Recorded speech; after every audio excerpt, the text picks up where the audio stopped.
You're looking at it, and it's looking back at you.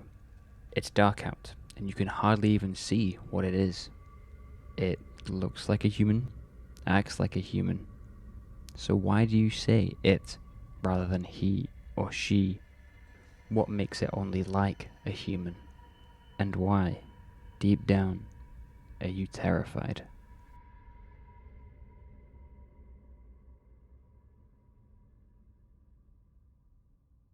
Fear is one of the hardest things to create in video games or any media for that matter. We're already going into the experience with a certain level of detachment from the game's reality by looking at a screen. Yes, if we are lured in by a lack of noise in the dark, followed immediately by something jumping out at us, we're going to get scared. But that's not really true fear, but rather a surprise. Creating actual fear, actual terror in your players can be extremely difficult. There are many fears that almost everyone is aware of. Arachnophobia, the fear of spiders, or acrophobia, the fear of heights. Even some fears humans are born with, such as the fear of falling or the fear of loud noises. But replicating these fears in horror games aren't always going to be effective. It's estimated that around 3 to 15% of people are afraid of spiders, so making your horror game about spiders isn't going to affect everybody. I, for example, and this is not something I share lightly, am terrified of birds. I don't know why, but something about their strange feet, their pointed beaks and flapping wings, it all just comes together and creates a deep fear in the pit of my stomach that makes me want to avoid birds as much as possible. But if a game gets released called, I don't know, birds, even if the monster is some sort of giant bloodthirsty bird attacking you, a lot of people aren't going to be affected in the same way I might be. But there's one thing that terrifies everyone seemingly, and nobody knows exactly why. It's not immediately frightening, but once you are aware of it, it's all you can think about. And that is the fear of the uncanny.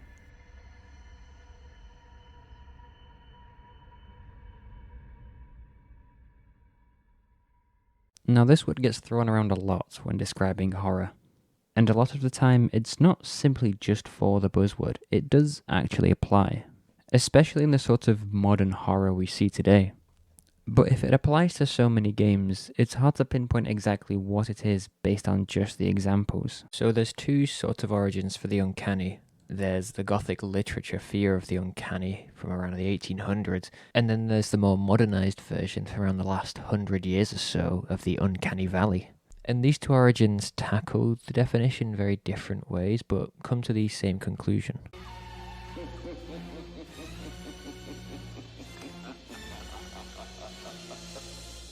Now, Gothic fiction was one of the first instances of horror writing ever. At the time, it preyed upon people's worst fears, and in the 1800s they were afraid of a lot. Crime rates were soaring, and the West was afraid of the East immigrating to their country, and women were becoming more independent, and yeah, it was a little problematic at the time. But one of those fears was the fear of the uncanny, a popular tool used in Gothic literature to describe things that were familiar made unfamiliar. Yes, I know we're still looking at things very broadly, but just trust me on this.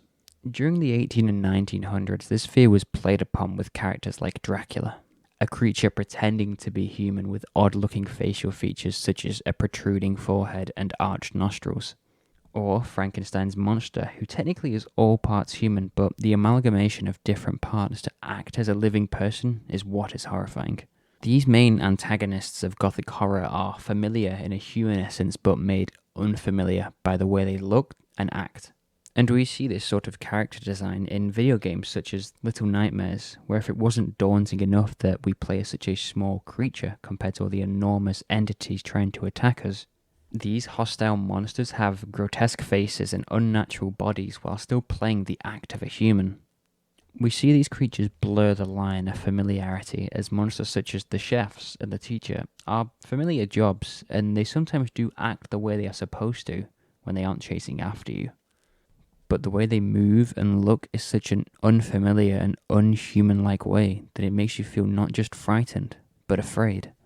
So that's one of the earliest depictions of uncanny horror where ghouls, ghosts and other monsters scared the general population. And I'm not saying people still aren't afraid of vampires now. Hell, if someone suggests a Twilight marathon to me, I run in the opposite direction immediately. But nowadays, in a world of quickly progressing science and technology, we know monsters aren't real, so the fear of the uncanny has to change with the era it is within.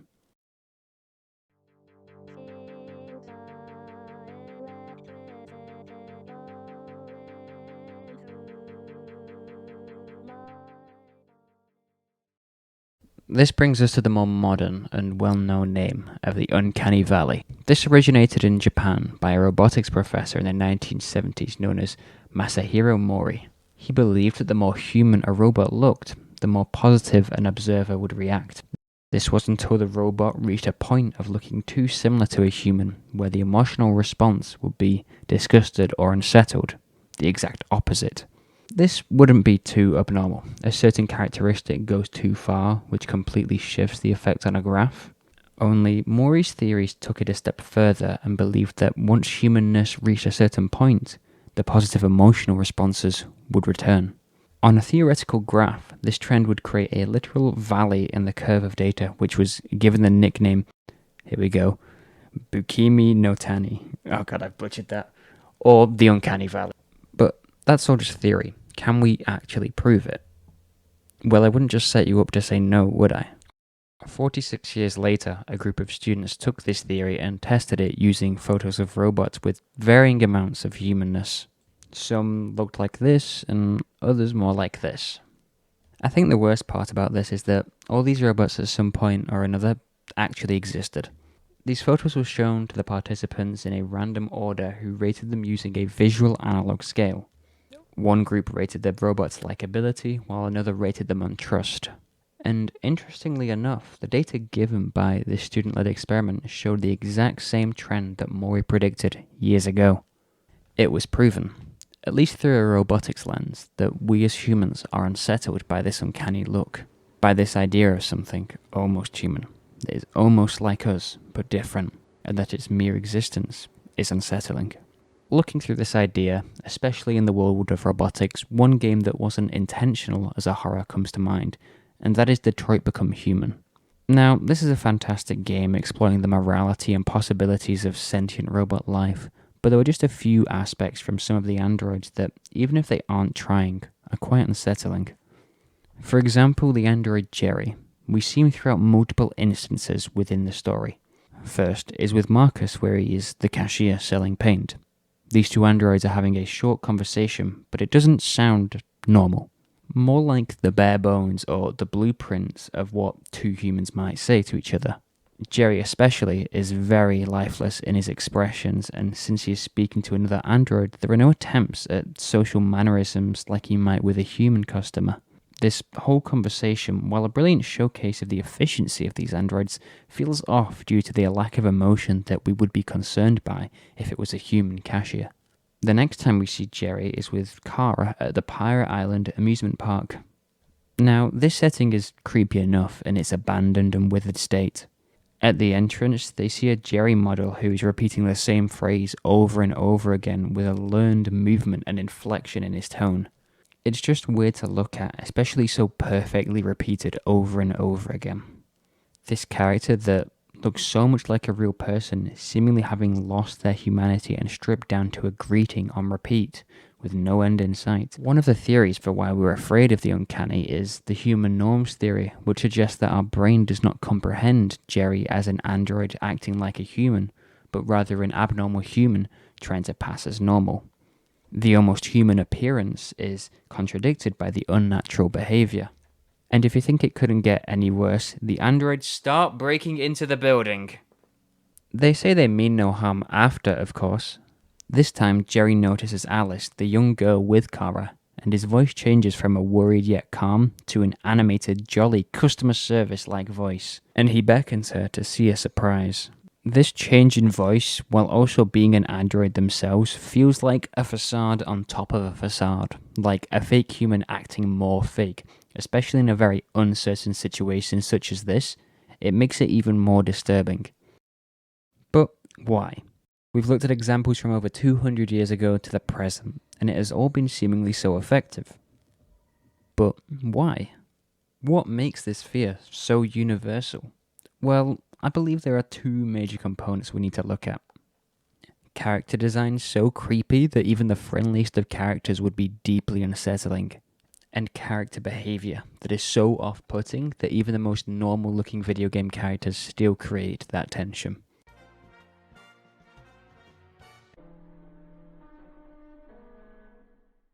When thinking of some of the scariest character designs, I don't really think of newer horror games. Hey, mascot horror was scary at a time, just right now, this and this, it ain't doing it for me. I think some of the scariest character designs were when gaming graphics were a lot less polished and a little grainier, which takes us all the way back to 2012 with one of the most iconic characters, Slenderman.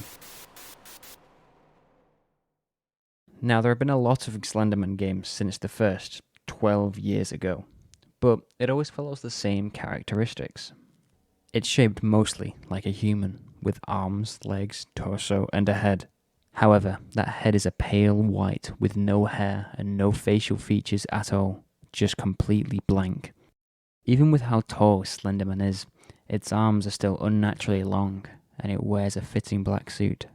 Now, these features may not sound like much, but when you're in the woods or a dimly lit building being chased, the appearance of this creature alone causes questions to start racing through your mind as you try to fill in the gaps of your knowledge about this entity. Its human-like shape and choice to wear a black suit makes us question if Slenderman was once a regular human, and if not, why is it trying to look like one now? The long limbs make us wonder how close it needs to be where it can reach us, causing the player to second-guess themselves and check their surroundings at all times. If it has no eyes nor ears, how does it know where we are? Its face is literally blank like a canvas, allowing the player to paint their own ideas as to what, if anything, is behind that front. It is a simple yet effective way of implementing these uncanny features, and it is what made these games so popular and effective at scaring their audience in the first place. Another character design that is not so specific but really captures some of the niche ideas of the uncanny are zombies. Now, zombies have been around in folklore and even longer than expected. If we look all the way back to old Haitian voodoo traditions, we see ideas of the dead coming back to life and eating flesh. Just the concept alone of a zombie at its core is uncanny. We take probably one of the most familiar things to another person, which is an alive human, and we combine that with probably one of the most unfamiliar and uneasy topics of death, and we have the zombie. Not only that, but their design has a great influence on their fear factor and popularity. For example, the Telltale Walking Dead series, where we see these creatures and slowly from the perspective of Lee, begin to learn more about them. Their skin is rotting and discolored, their eyes are sunken and their teeth unnaturally bared. And the worst part is, they're contagious. And it's what I believe made them truly terrifying, and it links to a popular theory regarding the uncanny and why we are afraid of it. And that is the disease theory, which suggests that when a creature has an aversion to its regular self, our subconscious relates that to a disease, and therefore as a defense mechanism makes us want to avoid the creature and any potential contagion with that disease. This would mean that the fear of the uncanny is psychologically wired in our brains from an evolutionary standpoint as a method of survival, hence why it triggers our fear response. But what's even better about zombies, and why The Walking Dead does such a good job at their portrayal, is through character. A lot of the story revolves around these characters you meet and their relationships with each other and you. And as the season of the game progresses, you grow close to these people and have a shared goal of survival. But it's when one of these characters becomes a zombie themselves, not only is it sometimes really sad, but adds another layer to this fear where you see something familiar, a friend, become corrupted and lose their humanity. You recognize their face, but it's now rotting and distorted, no longer human. Dark psychology is actually fun to use on people when you're a mastermind that knows how to manipulate pawns. Now, having a character look exceptionally scary is a skill, but what I find even more impressive is when a character looks friendly and stays looking that way, even when their actions are pure evil. It is the most unsettling thing seeing horrific acts of violence and evil all with a smile on their face as if everything is normal and as if they are normal. If we take a look at Doki Doki Literature Club, even in a meta way this game is uncanny, as the developers want you to believe that it is a normal dating simulator built around poetry writing. However, one of the characters, Monica, who doesn't look out of place within the world, becomes aware of herself and the game world she's a part of. And worst of all, she becomes aware of you. The game tends to focus on the other girls more, as you can suit your poetry to one of their styles without Monica even being an option. Even if you offer to help Monica with the arrangements for the school festival, the other girls protest and the game makes you choose somebody else. This dating simulation is designed without one of the girls as an option, so when she becomes aware of her situation, she takes matters into her own hands. She starts off slow, carefully orchestrating the suicide of Sayori, then she quickly manipulates Yuri into her own destructive behavior and eventual death. And Natsuki's code fully breaks and the neck of her sprite snaps as she too is killed. It seems the more Monica realizes the power she has, the less careful she is about the game's rules, even inserting herself over all other game elements, putting the focus completely on her. When all else fails, she drastically deletes the files of the other characters from your PC and creates her own space in a sort of nothingness where she can be alone with you. And the creepiest part about this isn't that she's a sentient game character, it's not that a game character is manipulating the files on your PC in real time. As Monica essentially murders these characters that you've been surrounded by for the past couple hours of gameplay, wiping their existence, she's smiling.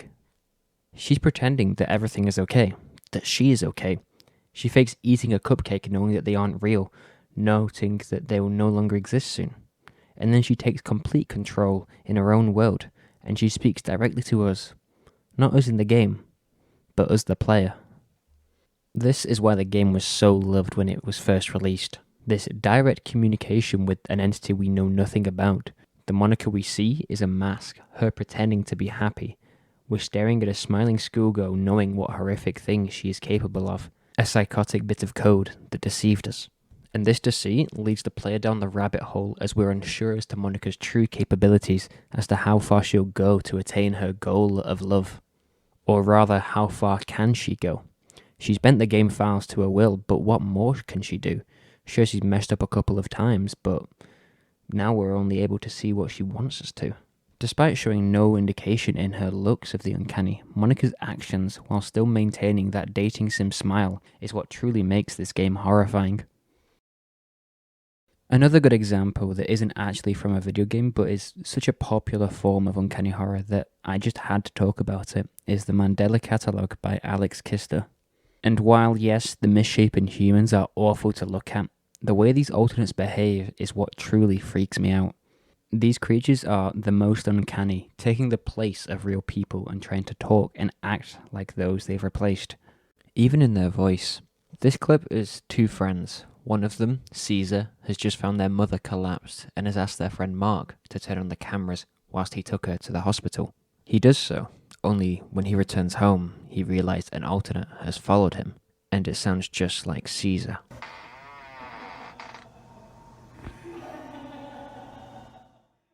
It torments Mark for days while he stays locked in his room until he finally has had enough and commits suicide, unable to endure the torture for any longer. And what's even worse, Caesar wasn't there to begin with. The phone call was faked. Mark had been fooled so easily by the sound of his friend's voice, only to be tortured and laughed at by this creature until his eventual death. These alternates are intelligent hunters with no remorse and no clear goal. Their inherent nature in what limited recording has been provided is daunting. They copy us and try to pass us and trick us into becoming their next victim. But that's all we know, given no information as to where they came from, although some media suggest they've been around since the birth of Christ. We don't even know why they do this. All we know is that they are dangerous and look just like us. So character design and character behavior are two instruments when creating an uncanny horror. But as I'm sure you are aware, there's one more element that separates the scary and surprising, with a fear so great it leaves a lasting impression on you. It's something you'll think about later when it's dark and you're in bed, left only with your own thoughts. It's a fear I've hinted at throughout the entire video, something that goes hand in hand with the uncanny when it comes to the writing and the perception of the players, and that is how much they know. Games nowadays can give too much direction with tutorials or even just in-game hints, and to be fair, they still don't help sometimes.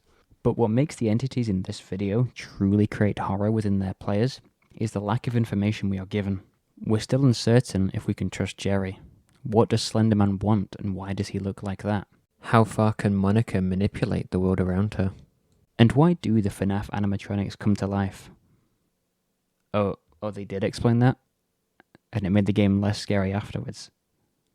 Oh, I see. Oh, well, I still got the reference in.